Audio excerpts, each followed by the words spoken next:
we have with us Qunoot Khaleeq.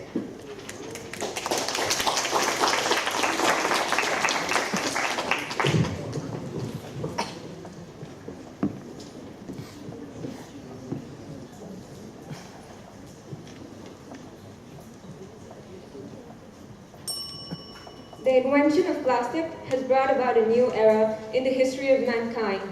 It is quite possible that in several hundred years of time, people will look back on the 20th century as the plastic age in the same way that archaeologists and anthropologists regard the Iron and Bronze Ages.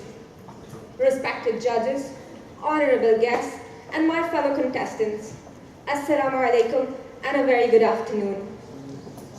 In an interview, Professor Anthony Ryan, a physical chemist at the University of Sheffield, says, "It is not the plastic that is the problem. It is what people choose to do with the plastic. That's the problem." I could stand here and throw around a bunch of numbers from research and statistics showing the amount of plastic waste going into oceans, landfills, etc., and the amount of destruction plastic has caused, and we would all be in awe, not that it's not true, but the tragedy is this is due to our addiction to convenience. The fact simply is there is a mass plastic leakage because we demand the mass plastic production. So what do? Simply stop using plastic? Can you and I live without it? Now that I think, could a typical family of a mom, a dad, and a few kids put aside the very material of our lives, the product that greets us after birth, in diapers we wear and so on?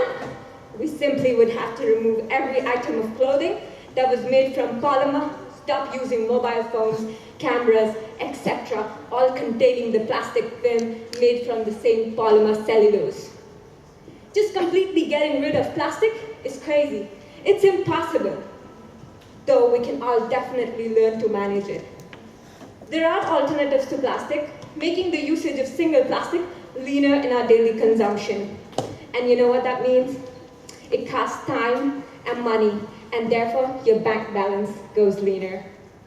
Nevertheless, we can go back to ways of refilling packets, buying loose items. Emphasis should be put on recycling and reusing of certain products over and over again. Use products that are biodegradable in shorter period of time and cannot be discarded in massive volumes. Dumping and illegal littering should be taken seriously. Do not chuck your waste into somebody else's yard. Seriously, don't do it. Somebody else ends up taking the cost, though I understand that would be more convenient for any one of us. Anyways, moving on, those were some things we could do at individual level. At a higher level, regulations can be made to stop the use of bad plastic. For that to happen, plastic producers and governments worldwide need to come together and decide which type of plastic would provide for improved packaging design, reuse, and recycling. Manufacturers should recover their packaging after product consumption, and producers pay fee to organizations that collect and recycle packaging. In fact, many European countries have already implemented these policies. Not only that, but they're diverting plastic to power plants for use as fuels for heat and electricity, a process called waste to energy. Research of such vital importance must continue in a time so relevant as now. We, as individuals and nations, need to come together in order to achieve what must be achieved. The ultimate test of man's conscience may be his willingness to sacrifice something today for future generations whose words of thanks will not be heard.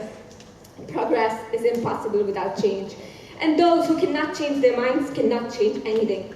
I would like to end by saying, do not live on this planet as if we have another one to go. Thank you.